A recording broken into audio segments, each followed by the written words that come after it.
Hello everyone, उम्मीद है आप सब खैरियत से होंगे।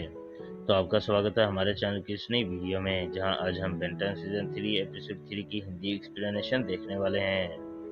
तो एपिसोड 3 के शुरू में हम बेन, ग्वेन और मैक्स को ओल्ड टाइप ड्रेस में देखते हैं, जहां उनका इरादा किसी ओल्ड जगह विजिट करने का होता है और इसीलिए वो उस जगह के हिसाब से ओल्ड कपड़े पहने हुए थे।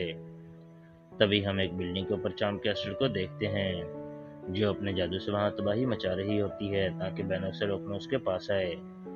दरअसल चार्म कैस्टर अपने स्पेल से अपनी और बेन की बॉडी स्विच करना चाहती थी, यानी बॉडी स्वैप के बाद उसका कॉन्शियसनेस बेन की बॉडी में आ जाता, जिससे वो अपनी मर्जी से ओमनीट्रिक्स यूज कर सकती थी। और उसके प्लान के मुताबिक बेन स्टिंग फ्लाई बनकर उसे रोकने आता है, और यहाँ चार्म कैस्टर अपने प्लान के बहुत करीब थी और अपनी बॉडी बेन से स्वैप करने ही वाली थी कि वहाँ गलती से ग्वेन आ जाती है। और इससे पहले कि चार्म कैस्टर कुछ कर पाती, उसकी और ग्वेन की बॉडी स्वैप हो जाती है। यानी अब चार्म कैस्टर की बॉडी में ग्वेन थी और ग्वेन की बॉडी में चार्म कैस्टर थी। असली गवन, जो कि अब चार्म कैस्टर की बॉडी में थी, मैक्स और बेन को समझाने की कोशिश करती है कि मैं ही असली गवन हूँ, लेकिन चार्म कैस्टर उसे मार के नीचे गिरा देती है।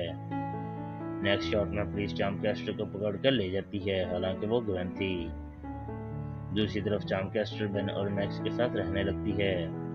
चार्म कैस्टर बेन से बड़े अच्छे अंदाज में बात करती है, जिससे बेन हैरान होता है, क्योंकि आज तक बेन ने उससे इतने प्यार से बात नहीं की थी। और साथ में वो मैक्स को कहती है कि आज मैं आपकी पसंद का खाना बनाऊंगी, और वो दोनों हैरान होते हैं क्योंकि पहले खाना हमेशा मैक्स बनाता था।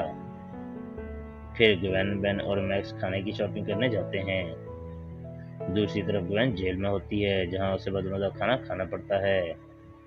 और चूंकि ये बॉडी और कपड़े चार्म कैस्टर के थे, इसलिए इन कपड़ों में चार्म कैस्टर की मैजिकल चीजें थीं, और साथ में उसकी मैजिक वाली बुक भी मौजूद थी। ग्वेन उस बुक के कुछ जादू सीख लेती है, और फिर वो जेल में मौजूद दो लड़कियों को कहती है कि मेरी मदद करो, तो हम तीनों इस जेल से भाग सकते हैं। नेक्स्ट शॉट में हम देखते हैं कि ग्वेन और वो दोनों लड़कियां प्लान के मुताबिक जेल ऑफिसर्स का ध्यान बटाती हैं और जेल से भागने की कोशिश करती हैं। यहाँ ग्वेन चार्म कैस्टर के मैजिकल आइटम्स का भी यूज करती है, और बिलाखिर वो जेल से निकलने वाले होते हैं।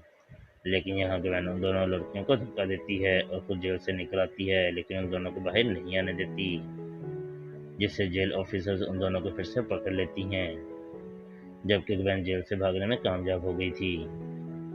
ग्वेन भागकर बेन, मैक्स और चार्म कैस्टर के पास आती है, और यहाँ वो ये साबित कर देती है कि ग्वेन की बॉडी में चार्म कैस्टर है। और चार्म कैस्टर कहती है कि अच्छा है, मुझे मजीद नाटक नहीं करना पड़ेगा।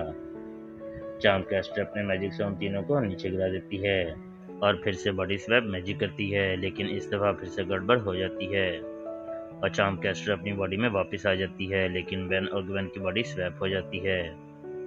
चार्म कैस्टर ये देखकर फिर से स्पेल करने की कोशिश करती है, लेकिन ग्वेन वॉच का इस्तेमाल करती है और कैनन बोल्ट बन जाती है। यहाँ चार्म कैस्टर अपने मैजिक से टेनिसंस का मुकाबला करती है। चार्म कैस्टर एक बार फिर बॉडी स्वैप वाला मैजिक करती है, लेकिन बेन चार्म कैस्टर को नीचे गिरा देता है, जिससे बेन और ग्वेन की बॉडी फिर से स्वैप हो जाती है। यानी अब सब कुछ नॉर्मल था। चार्म कैस्टर, ग्वेन और बेन अपनी अपनी बॉडी में मौजूद थे, और ये देखकर चार्म कैस्टर बहुत ज़्यादा गुस्सा हो जाती है, लेकिन बेन चार्म कैस्टर को मार गिराता है और उसके मैजिकल आइटम्स भी ले लेता है, यानी अब वो मैजिक नहीं कर सकती थी। एंडिंग शॉट में हम असली चार्म कैस्टर को उसी जेल में देखते हैं जहाँ पहले ग्वेन थी, और यहाँ वो दोनों लड़कियां भी मौजूद थीं जिससे ग्वेन ने धोखा किया था, और अब वो दोनों चार्म कैस्टर से बदला लेना चाहती थीं।